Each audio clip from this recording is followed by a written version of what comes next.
Hey guys, welcome back. Today we're talking about accepting yourself and why it is something you should pursue doing immediately. So many of us have all of this laundry list of things we don't like about ourselves. Makes perfect sense. Your brain is always looking for problems to solve.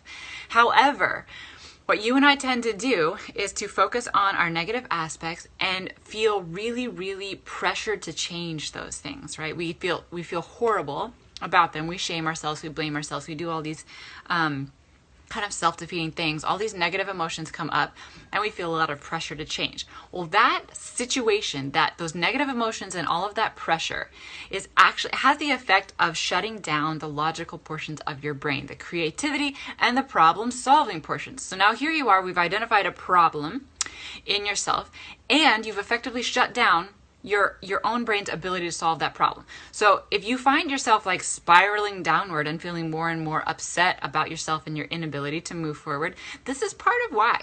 It's because you don't accept who you are, how you are, and what you do, and you're trying to change that through this idea of not accepting. You feel like if I were to accept myself, then I wouldn't want to change. But what I want you to realize is that not accepting yourself is not working. Okay, you're not accepting yourself. You're saying, no, this can't be. I have to change it immediately. And it's not happening because of that pressure. You've nullified your own really strong abilities to move forward.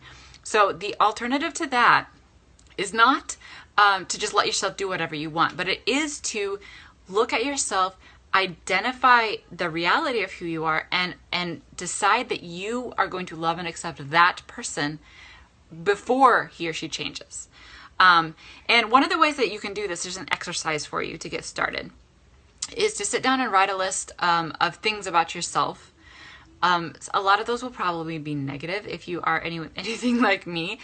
You might even go out with the goal, sit down with the goal of writing all the negatives about yourself. And then I want you to flip all of those comments and explain to yourself why the opposites of those are true. So if you sit down and you say, I'm a disorganized person, then you write this other list that's I'm an organized person, and I want you to prove that to me, right?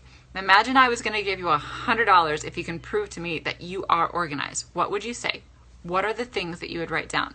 And it might be something like, well, my drawer in the bathroom is incredibly organized. There's only a couple of things and I always put them in the right place.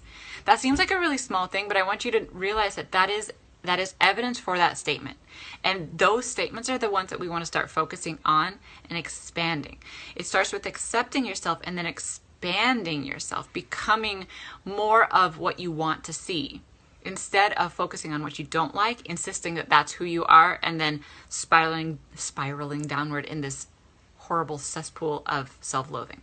So let me know if that was clear enough for you. If not, I'll try again, but I really wanted to get this out because I want you to start loving yourself and who you are and moving forward through that, not because that will make you complacent, but because that's actually the first step to change. So hit me up with some comments and message me if you'd like some help with this. Bye-bye.